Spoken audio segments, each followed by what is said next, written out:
20장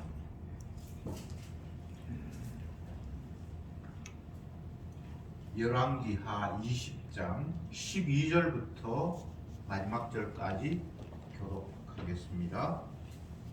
12절에 그때에 발라단의 아들 바벨론 왕 브로닥 발라단이 히스기야가 병들었다함을 듣고 편지와 예물을 저에게 보낸지라. 히스기야가 사자의 듣고 자기 본고의 금과 황금과 고개의 동기와 그 동기와 내방의 모든 것을 다 사자에게 보냈는데 무릇 왕궁과 그 나라 안에 있는 것을 저에게 보이지 아니한 것이 없습니다. 선지자 이사야가 히스기야 왕에게 나와서 이르되 이 사람들이 무슨 말을 하였으며 어디서부터 왕에게 왔나이까? 히스기야가 가로되 먼 지방 바벨론에서 왔나이다. 이스라엘과 가로되 저희가 왕궁에서 모셔나옵니다. 히스기야가 대답하되 내 있는 것을 저희가 다 원하나니 나의 대답과 이처럼 사다고 보이지 아니한 것이 없나이다. 이사야가 히스기야에게 이르되 여호와의 말씀을 들으소서. 여호와의 말씀이 나를 이르니 그 왕의 모든 것과 왕의 열조가 그까지 쌓아두었던 것을 바벨론으로 옮긴 바라고 하나도 남지 아니할 것이요. 또 왕의 몸에서 날 아들 중에서 사로잡혀 바벨론 왕궁에 황관이 되리라 하셨나이다. 히스기야가 이스라엘에게 이르되 당신의 전함과 여호와의 말씀이 전하나이다. 또 가로되 만일 나의 사는 날에 평안과 진실이 있을진데 어찌 선하지 아니하리요 하니라. 히스기야의 남은 사적과 그 모든 권력과 못과 수도를 만들어 물을 성중으로 인도하여 드린 일은 유다 왕 몇대 지략에 기록되지 아니하였느냐. 히스기야가 그 열조와 함께 일어서고 그 아들 므낫세가 대신하여 왕이 되니라. 아멘.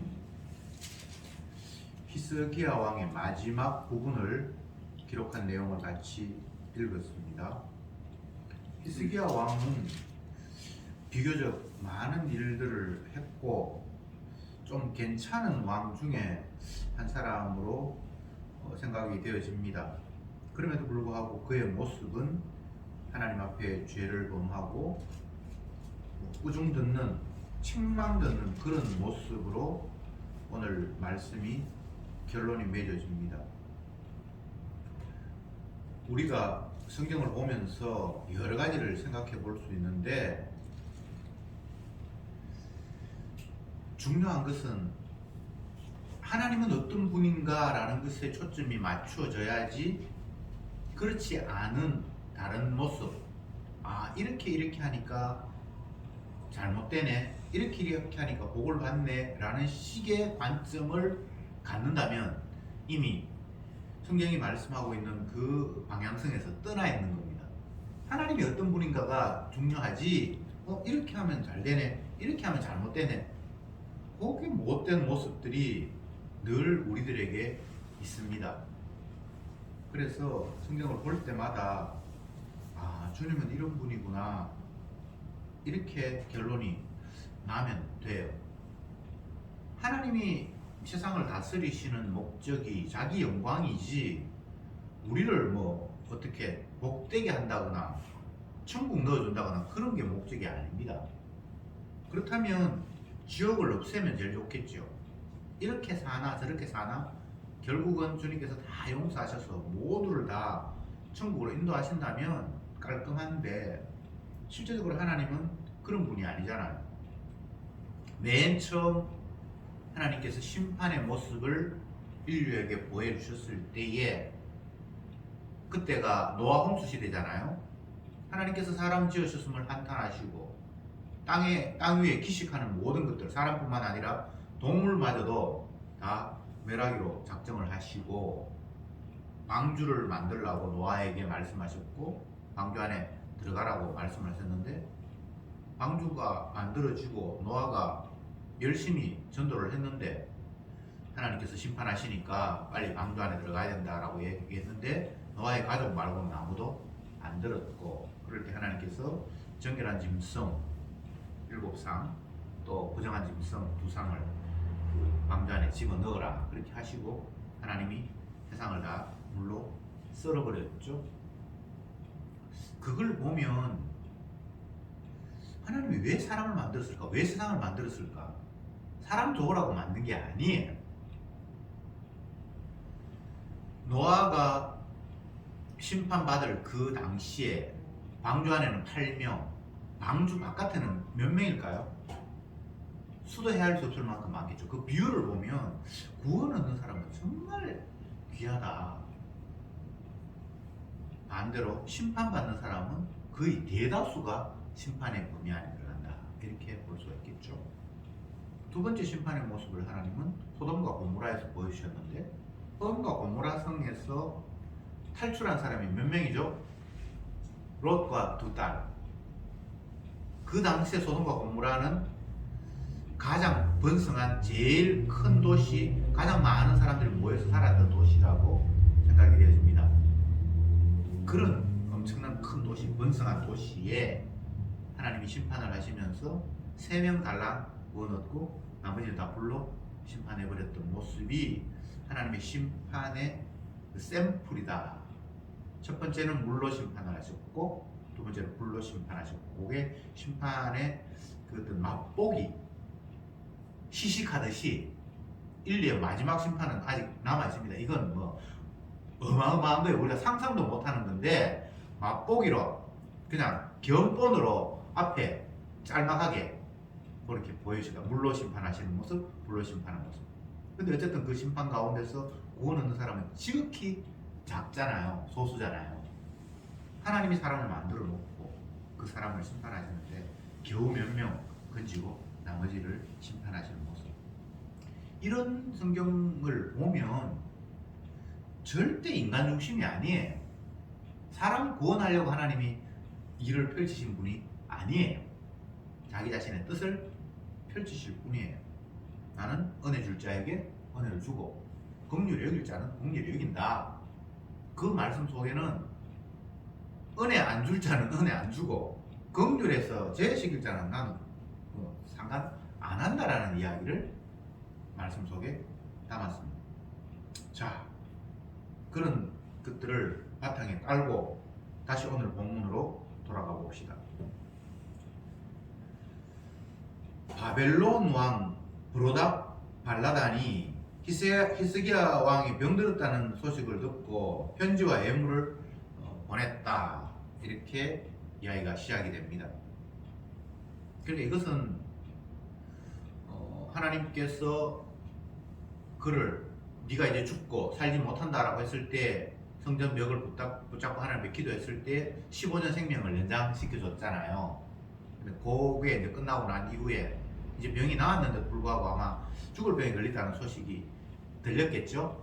그러니까 바벨론 왕이 사신을 보내고 선물을 보내고 편지를 보내서 위로한답시고 뭔가를 이제 했는데, 그 상황에서 히스기야가 너무 기분이 업돼서 그 온 사신에게 자기 나라에 있는 그 무기고 또 창고, 요즘 이야기하면 뭐 한국은행 금고 보여주고 또 군대 무기도 다 보여주고 그렇게 하면서 극진히 대접해서 이제 보냈다.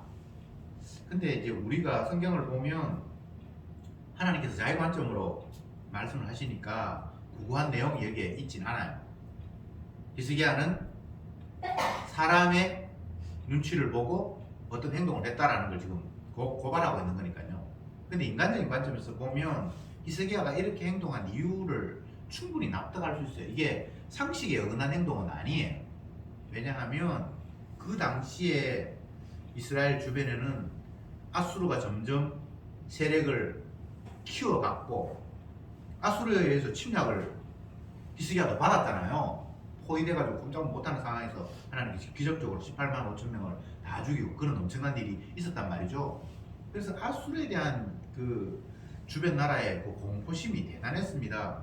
바벨론도 마찬가지였어요. 바벨론도 그 당시에 아수르만큼 강하지 못해서 아수르가 점점 더 세력을 키워가니까 자기들도 집어삼킬까봐 불안한 상태에서 짜잘한 나라들끼리 서로 힘을 합쳐서 아수르를 대항해 보자는 그런 분위기가 그 당시에 그 정치적인 상황이었습니다. 그런데 바벨론 왕의 입장에서 보면 이스라엘의 히스기야 왕이 그들이 쳐들어왔는데 그 18만 5천 명을 다 어쨌든 이겼잖아요. 그리고 그들을 물리치게 했잖아요. 그러니까 이 사람들하고 우리가 동맹을 맺으면 우리도 조금 더 힘을 기르지 않을까라는 그런 인간적인 계산에 히스기야 왕이 아프다는 소식을 듣고는 신하를 시켜서 예물도 가져가고 뭐 요즘 이야기하면 좋은 약재도 보내고 또 건강을 쾌유를 빕니다 하면서 편지도 보내고 이제 그렇게 한 거죠.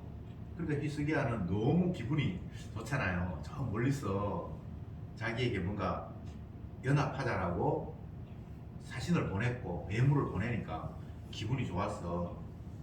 그가 한 행동이 무기고에 있는 모든 무기들을 보여줬고 또 금고에 있는 그런 금은 우리의 재물이 많고 많은.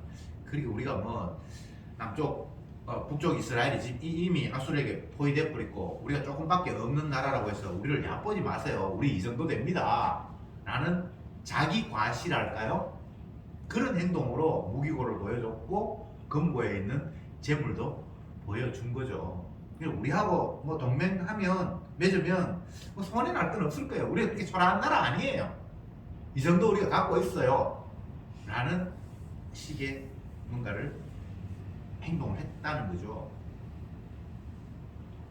텔레비전을 통해서 이제 종종 이제 뉴스를 보면 뭐 북한도 건군 뭐 몇 주년 해가지고 시가 행진하고 무기 쫙 이렇게 보여주는 거 있잖아요. 우리 얕보지 마. 그 말이거든요. 중국도 마찬가지죠. 무슨 뭐 성전 기념일 해가지고 카프레이드 하는데 뭐 미사일도 싣고 가고 뭐 핵 이렇게 모양 쓴 것도 지나가고 하면서 사회를 하고 이제 이런 모습이 있는데 그게 그냥 쓸데없이 하는 일이 아닙니다. 주변 나라에 경고하면서 우리 이 정도 가졌으니까 함부로 넘보지 마 라는 그런 행동들이죠. 스기야도 마찬가지입니다. 우리가 그냥 요 본문에 나타난 내용들을 딱 보니까 너무 겸손했다. 아니 다른 나라에 사신이 왔는데 왜 우리나라에 귀한 그 어쩌면 비밀스러운 걸 그걸 갖다가 다 공개하지? 이렇게 너무 단순하게 히스기야를 도매금으로 넘기는 경향이 있는데 히스기야가 그런 사람 아닙니다. 한 나라의 왕으로서 주변 나라가 너무 강하니까 어떻게 하면 그 나라와 대적해서 우리 백성들을 지킬 수 있을까? 그러니까 약한 나라들끼리 연합하고 뭐 이건 세상에서 상식이에요. 그런데 그 상식을 하나님은 정당하게 봐주는가? 그렇지 않아요. 13절 말씀 봅시다. 히스기야가 사자의 말을 듣고 바벨론에서 온 사자의 말을 듣고 자기의 창고에 있는 금은 보화 다 보여주고 무기고에 있는 무기 다 보여줬다. 이렇게 되어 있죠. 16절에 보면 이사야가 히스기야에게 이르되 여호와의 말씀을 들으소서. 13절에는 히스기야가 사자의 말을 들었다라고 나오고 16절에는 선지자가 이제 여호와의 말씀을 들으소서라고 이렇게 예비를 시켜놓고 있습니다.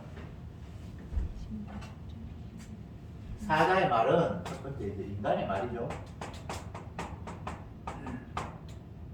두 번째 하나님의 말씀. 본문을 보면서 이것을 대비시킬 줄 알아야 됩니다. 세상에는 온통 인간의 말로 넘쳐나죠. 이 사람은 이런 주장하고 저 사람은 저런 주장하고 뭐 대통령 선거하니까 현수막 붙여서 뭐 울산 뭐 어떻게 해주겠다, 공항을 어떻게 한다, 뭐 고도를 뭐 해제한다, 오만 이야기, 온 국민에게 달달이 65만 원 주겠다, 뭐 그런 현수막도 있고 별별 인간의 이야기, 사람들의 아이디어들이 차고 넘치죠. 그런데 하나님의 말씀과 비교를 해보면 그게 다 쓸데없는 헛소리예요. 왜 인간의 말이 헛소리고 반대로 하나님의 말씀이 참인가 묻는다면 인간은 하나님이 만드신 피조물에 지나지 않아요. 창조주 하나님이 생각하시고 말씀하시는 것이 확실하지, 지음받은 인간이 떠드는 짓거리는 이야기는 이게 참일 수가 없어요. 그냥 자기 유리하게 하기 위해서, 내 편 만들기 위해서, 나 좀 알아달라는 식으로 그냥 말을 그때그때 지내서 이렇게 이야기했다가 저렇게 이야기했다가 하는 것 뿐이에요.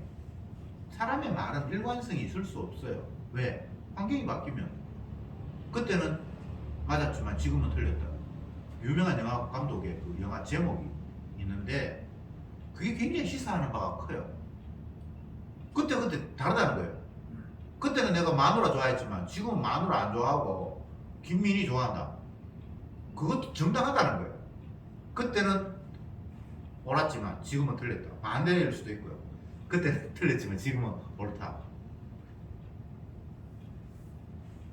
어떤 인간도 그 사람의 이야기에서 벗어나지 않습니다. 다 그래요. 인간이 지 유리한 대로 말을 바꿔요. 분명히 그때는 다른 이야기 했는데 시간이 지나서는 정반대 이야기를 하면서 자기는 옳고 정당하다는 거예요. 이게 누구 나쁜 사람이라고 그 사람을 지칭할 게 아니에요. 모든 인간이 다 그렇습니다.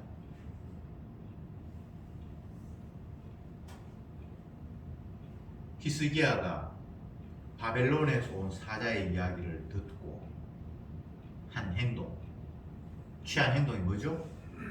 이스라엘의 비밀을 다 공개해버렸잖아요. 인간의 말을 들으면, 인간의 말을 듣고 마음이 혹하면 결국 이런 결과가 주어질 수밖에 없는 거예요. 하나님의 말씀은 당장 듣기에 우리에게 유리한 게 하나도 없어요. 왜? 하나님은 우리 편으로 일하시는 분이 아니라 자기의 뜻을 펼치시는 분이니까요. 오늘 말씀에서 하나님께서 말씀하신 내용은 뭔가 하면, 네가 나를 쳐다보지 않고 자꾸 세상 나라를 바라보면서 그런 행동을 했는데, 너는 네 나라 지키려고, 우리나라 약한 나라 아니에요. 우리하고 동맹 맺으면 당신들도 유리할걸요. 우리가 이만큼 많이 가졌어요 라면서 보여줬는데, 너는 네 나라 지키려고 그렇게 했는데 결국은 그 바벨론이 네가 보여줬던 거 모든 거 다 몽땅 다 가져갈 거다. 그리고 네 후손들, 네 자녀들이 그 나라에 종으로 끌려갈 거다. 바벨론에 포로 잡혀 간다라는 거죠. 그 나라에 망한다는 거죠. 아수르, 현재의 적 아수르를 대항하기 위해서 니하고 나하고 동맹을 맺자라고 하면서 그와 악수를 했는데, 결국은 그 악수한 그들이 너를 짓밟을 거다라는 게 여호와 하나님의 말씀이란 말이죠. 이 실제적으로 역사적으로 일어난 이야기고요. 히스기야가 이 사건이 있고 난 이후에 유다가 멸망하는 그 타이밍 시간을 계산을 하면 약 100년 후에 요게 완전히 박살이 나버리거든요. BC 586년에 유다가 망하는데, 여기에 히스기야가 이스라엘을 통해서 이 통보를 받은 게 약 100년 전이란 말이에요. 100년 후에 정말 나라가 이렇게 엉망이 되어버리는데, 그럼에도 불구하고 하나님의 말씀이 이게 은혜로운 말씀이에요. 네가 이스라엘 너희들이 내 말에 불순종하고 자꾸 인간적인 방법으로 너희를 지키려고 하고, 약하니까 약한 나라들끼리 힘을 합쳐서 강한 나라를 대항하려고 하고, 이건 하나님 뜻이 아니라 인간의 그 교묘한 장꾀잖아요. 장꾀. 내가 나를 지키려고 하는 이 모습. 여호와 하나님이 성을 지키지 아니하시면 파수꾼의 경성함이 허사로다. 하나님이 지켜주셔야지 든든하게 안전하지. 너희들이 눈 부릅뜨고 보초 서서 밤새도록 저기 오나 지킨다고 해서 너희들의 성을 안전하게 지키는 게 아니라는 거예요. 사람이 마음으로 자기의 길을 결정할지라도 그 길을 인도하시는 분 여호와 하나님. 결과는 항상 주님의 손에 달려 있어요. 우리가 뭐 아무리 애를 써도 내 애 쓰는 것대로 되는 게 아니에요. 열심히 농사 지어서 곡식을 다 창고에 모아놨는데 주님께서 은혜를 주시지 않으면 그 수고한 것들을 남이 다 가져가. 성경에 그렇게 돼 있어요.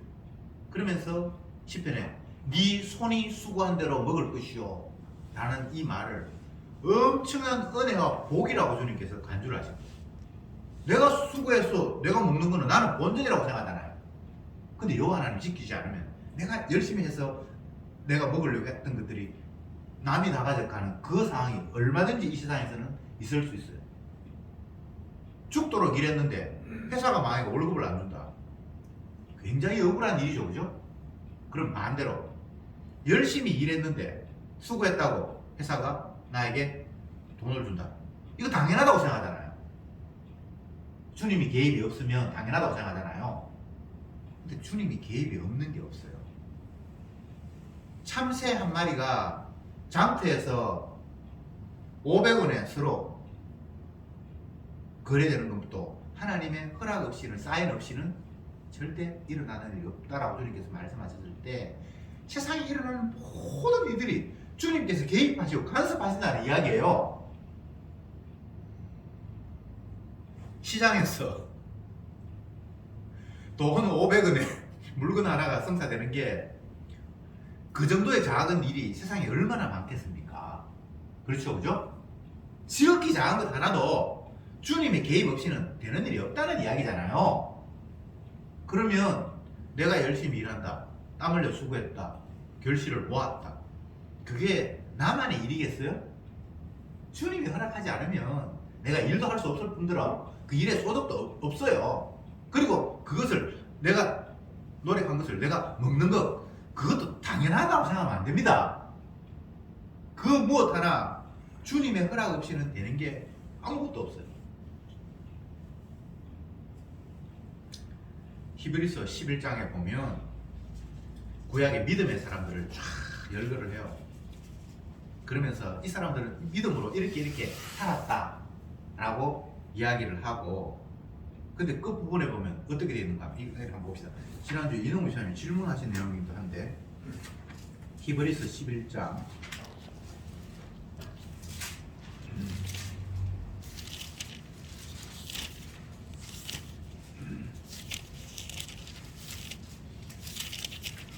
11장 39절부터 봅시다. 이 사람들이 다 믿음으로 말미암아 증거를 받았으나 약속은 받지 못하였으니, 이게 무슨 이야기인가 하면 구약의 성도들이 믿음으로 엄청난 일을 했잖아요. 그랬는데 그들은 증거는 받았지만 약속은 받지 못했다는 거예요. 이 말을 오해하면 안 됩니다. 그들이 이미 언약을 받아서 약속 받은 거잖아요. 이렇게 이야기하는 것이 아니라, 하나님의 약속은 뭡니까? 말씀은 이렇게 될 거라는 걸 받았는데 그 약속이 실제로 이루어지는 거는 그때 없었다는 거예요. 그런 차원이고, 그 다음에 40절에 이는 하나님이 우리를 위하여 더 좋은 것을 예비하셨은즉 우리가 아니면 저희로 온전함을 이루지 못하게 하려 하심이니라. 이게 40절에서 앞에 우리는 신약 성도들, 뒤에 저희는 구약 성도들이에요. 신약 성도들이 예수님의 피로 씻음 받은 이 방법 아니라면 구약의 성도들도 결코 그들이 어떤 일을 해도 그게 온전한 게 아니라는 거예요. 그리고 우리와 똑같이 예수님께서 십자가 지셔서 그 피로 구원받는 방법 말고는 다른 방법으로는 구원이 없다는 거예요. 우리와 똑같은 이런 방법으로 그들도 구원을 얻을 수밖에, 그들이 열심히 해서 막 믿음으로 뭔가를 어떻게 해서 구원 얻는 게 아니고, 결국은 예수님이 십자가 피 흘리시는 그 공로 때문에 그들도 구원을 얻을 수밖에 없다는 이런 이야기를 하고 있습니다. 제가 지금 드리고 싶은 말씀이 뭔가 하면, 인간의 믿음, 내가 깨달은 것, 나의 열심, 그것이 어떤 아름다운 결과를 준다고 생각하면 안 된다는 이야기를 제가 하고 있습니다. 주님의 십자가 피은혜로 모든 게 다 되는 거예요. 구약의 성도들이 뭐 믿음으로 어떤 사람은 어떤 일을 했고 그걸 보면 대단한 것 같은데, 그걸 해가지고 그들이 구원 얻는 게 아니라 결국은 예수님께서 십자가에 피 흘리신 그 공로 때문에 그 전에 이미 했던 그 모든 것들이 십자가의 피 때문에 결과를 낳는 것으로 성경은 이야기를 하고 있어요. 여러분, 우리는 주님의 은혜로 도저히 내가 할 수 없는 일들을 하나님께서 하게 하시는 경우가 있습니다. 뭐 구약의 믿음의 선전만큼은 아니라도 이건 도저히 내가 할 수 없었는데 주님께서 그렇게 하셔서 그게 어떤 일이 됐다 이런 게 충분히 있을 수 있어요. 근데 그것마저 내가 한 게 아니에요. 주님의 사랑, 그분의 십자가의 능력을 보여주기 위해서 성령께서 그 일을 그냥 펼친 것 뿐이에요. 그러니까 그게 십자가 은혜지 내 공도 아닙니다. 어떤 경우에도 사람이 뭔가를 할 수 있는 일은 없어요. 하나님이 보실 때에 성령의 열매라고 하든지 주님이 기뻐 받으시는 것들은 사람이 하는 게 아닙니다. 겉으로 보면 사람이 한 것 같아요. 근데 그것은 성령께서 개입하셔서 주가 하신 일입니다. 십자가의 능력을 보여주기 위해서 주가 펼치신 일이에요. 그러니까 우리는 내 자랑을 할 수가 없고, 나를 이야기할 때는 주여 나는 죄인입니다. 오늘 본문을 이야기하면 히스기야가 평생을 29년 동안 통치를 했는데 25살에 왕이 돼가 29년 동안 통치해서 54살 정도 죽었는데 많은 일 했어요. 인간적으로 보면 뒤에 보면 뭐 수로를 파고 못을 만들고 뭐 이렇게 했어요. 사막 지역에 수로를 파고 못을 만든다는 것은 엄청난 토목 공사입니다. 대단한 일이에요. 역대기에 보면 히스기야가 많은 일을 했다고 칭찬을 했고, 솔로몬 왕 이후에 엄청난 부를 형성한 시대가 히스기야 시대예요. 대단하죠, 인간적으로. 그런데 그의 삶은 15년 생명 연장하기 전에 여전히 별 볼 일 없었고, 하나님 앞에 회개를 해서 주님 살려주세요 해서 그래 한 번 더 살아봐라 15년 생명을 연장을 했는데 결국은 이 모양 이 꼴이더라 라는 이야기를 성경이 하고 있는 거예요. 히스기야만이 아니고 모든 인간이 이렇습니다. 여러분 100년 살면 뭐 더 업적을 많이 남길 것 같아요? 죄의 양이 그만큼 그냥 쌓이는 뿐이에요. 인간은 안 됩니다. 사람은 할 수 없습니다. 그런데 어떻게? 주님이 개입하셨잖아요. 그분이 우리의 죄를 담당하셨잖아요. 그 이야기를 성경에 하시고 싶은 거예요. 성경은 사람 자랑하는 거 아무것도 없습니다. 인간은 어릴 때부터 생각하는 것이 악하다. 너희들에게 나오는 것은 악한 생각과 음란과 더러움과 방탕과 시기와 이런 것밖에 없다. 인간의 속에 있는 것들은 더러운 것들을 먹어서 네가 더러워지는 게 아니고 네 속에 더러운 것밖에 없다. 의인은 음란이 하나도 없다. 소도 주인을 알고 나귀도 그 임자를 알고만 너희들은 나를 모른다. 소 돼지보다도 못하다는 거예요. 구더기 같은 너 야곱아, 지렁이 같은 너 이스라엘아. 성경에는 인간을 그렇게 존귀하게 훌륭하게 그렇게 취급하지 않습니다. 개 돼지반도 못해요. 어떤 특정한 사람을 개 돼지만도 못하다고 한 게 아니고 모든 인간들이 그래요. 저와 여러분들이 그래요.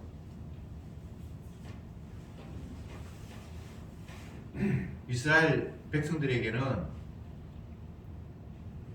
뱀이 사단을 형상하는 거니까 독사의 새끼들아 그러면 이 마귀 새끼들아 이 말이잖아요. 그게 제일 큰 욕이에요. 우리는 그런 개념이 없으니까 개새끼들아 이러면 굉장히 큰 욕이에요. 성경에는 그런 욕이 막 수두룩합니다. 너희 애비가 마귀다. 이 독사의 새끼들아. 이걸 우리 말로 번역하면 이 개새끼야 이 말이잖아요. 성경에는 인간을 향해서 엄청나게 욕을 쏟아붓고 있습니다. 뭐 고상한 이야기 안 해요.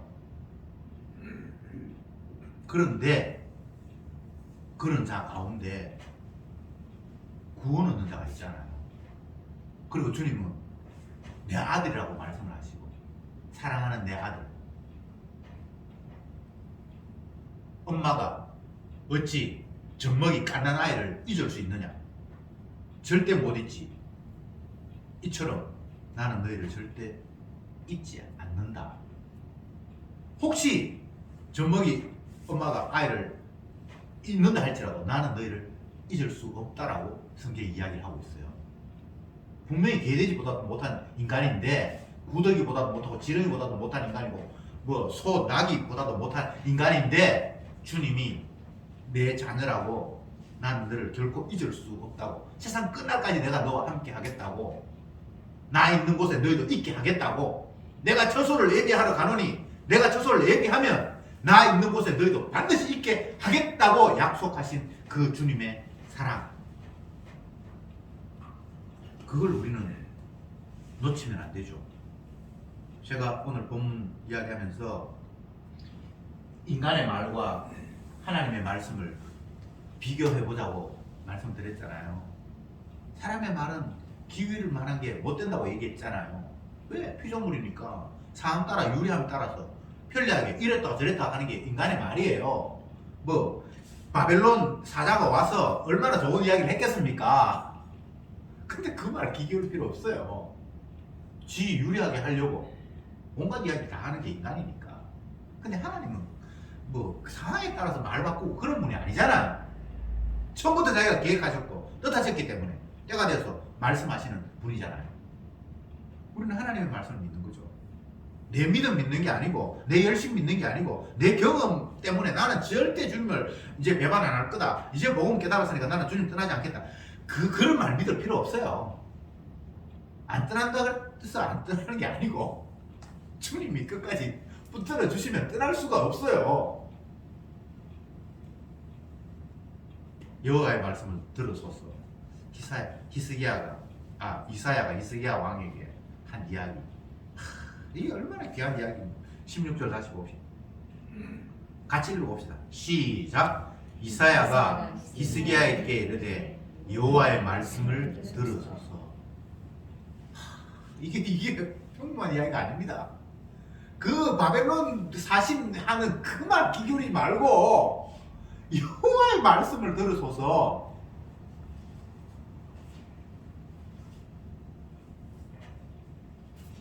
사람 말 듣다가 폐가 망신한 게 인류의 역사예요. 대통령 후보 그거 뭐 공약 그거 기기울 필요 없습니다. 다 거짓말이에요.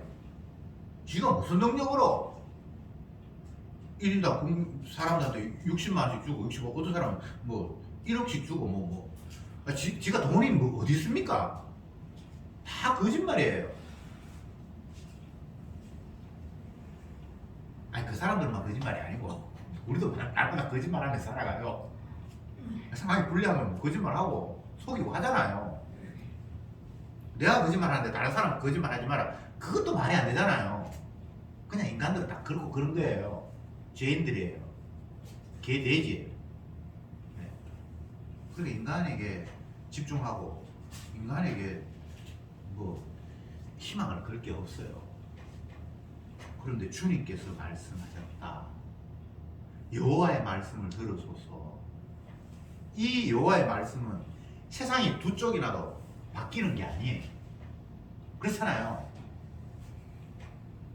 그러니까 그 말씀에 귀를 기울일 수밖에 없고, 히스기야가 참 그래도 은혜로운 것이 19절을 봅시다. 히스기야가 이사야에게 이르되 당신이 전한 바 여호와의 말씀이 선하니이다. 어떻게 이런 희한한 응답을 할 수 있을까요?